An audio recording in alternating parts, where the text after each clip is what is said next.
I love Cave Creek. I adore it. It's where I'm from. It was where I was born and raised. And, you know, maybe 5-10 years down the road to see WilsGrill in Phoenix would be cool. The only reason I say is I ate at Harold's and it was terrible. I've eaten your food before. I'm friends with Carl, so it's good. I mean, I really liked your food, and I had it outside the Pops on Birch, so that's the only reason why I say. Yeah, man. I honestly, you know, I love Flagstaff and I love Northern AZ, and that's one thing about WilsGrill that's keeping me going, is that if I can actually make this something worthwhile, I can live in a place that I love to live and have security in the job force. And that's something that's very difficult to do in Flagstaff. And so if I can do it in Flagstaff, I'd like to stay. You had a question?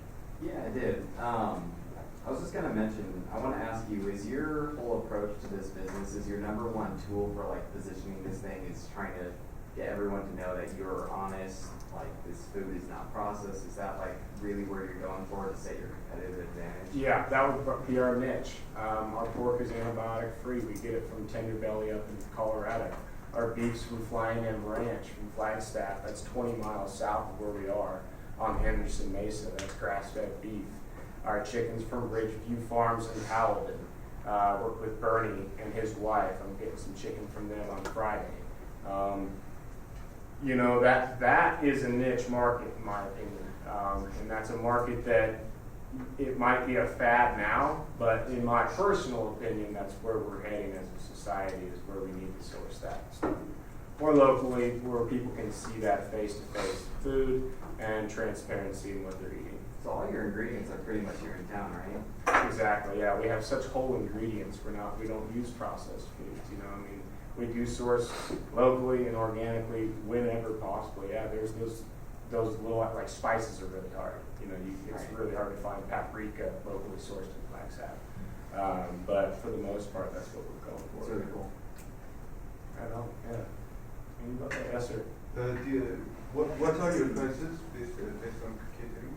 So our lowest end catering, so for instance for the soccer team, they have kind of a couple pieces of chicken, some macaroni and cheese and fruit salad. You know, we can do something like that for about $9 to $10 a head, all the way up to weddings and company parties to $20 to $30 a head. And as I said, I'm working right now to create an updated menu to reflect some of those prices as well.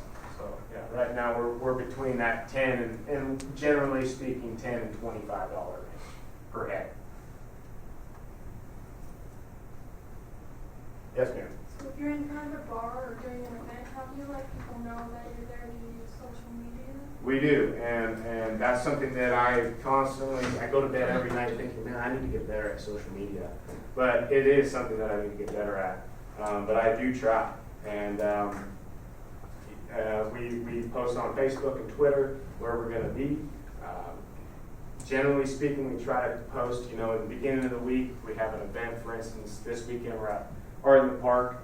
We try to post that early in the week, and then we try to boost that post online to get more people interested. But the social media is where I need help. Really, it is where I love the kitchen. I love being in the kitchen. I love melding flavors. But when it comes time to telling the world about it, I have a hard time sometimes. Taking a step back, going to the pricing, is the formula for that just how many people are in need of this catering, like how many people are going to be at the event, and also like the kinds of foods they're asking you guys to bring? Are those the only two things that you're considering as far as pricing? So pricing for a catering event, first and foremost, is the type of food. So baby back ribs are going to be more than beer brats, and that's exponential. It's a lot more. So the type of food, and then yes, the amount of people to feed, and I guess before that, yeah, the amount of food. So for instance, I get a lot of calls for, can you come and just do hors d'oeuvres for us? I said, yeah, no problem. So that's going to be a lower cost because not everybody's having a full course meal. So it's the type of food, the quantity of food, and the number of people, and then the nature of the service. So we offer delivery services, which will be our most economical service. We come to your party and we drop off the food. You sign the invoice and we go. We also do on-site service, on-site buffet, and so we have a kind of a line of services that are available. The buffet service, meaning that we'll come in and we'll be the ones tending the buffet and making sure everything's hot and or cold. Or we go to the next step and we actually are manning that station, so we're serving that food to your guests.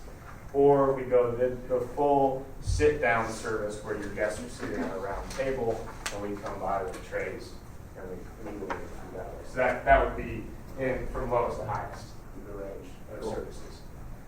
Yes, ma'am. Do you have set employees for that service?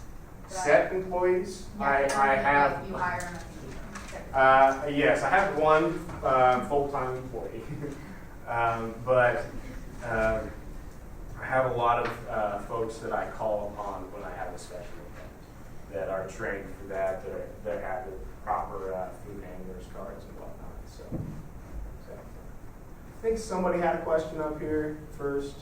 I want to go in order. Yes, sir. Sure. You mentioned having a minimum of people for an event. What would be the maximum?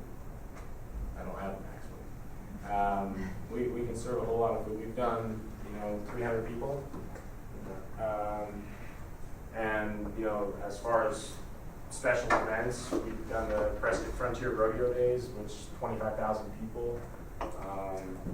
There's a lot of capacity, and so it's the scale, and that goes back to that. The question is having those temporary workers online to where I can pull from that when I need the help from the HRM school too. I think yes. You did. Who would you consider your main competition? My main competition. Well, the only other person in town that's doing anything local with barbecue is Satchmo's. He does some local brisket, Jamie over at Satchmo's. So Satchmo's is definitely one of our competitors, but the nature of our business is that since we're just caterers, also our competition would be Main Street Catering, Simply Delicious Catering. Those are companies that specialize in catering, and as do we. And so those would be our competition as well. Other questions? You want the samples? Got bring samples? I thought about it. Maybe in December. When December comes around, maybe I can bring some samples. But I think if there's no other questions, I just thank you all for having me.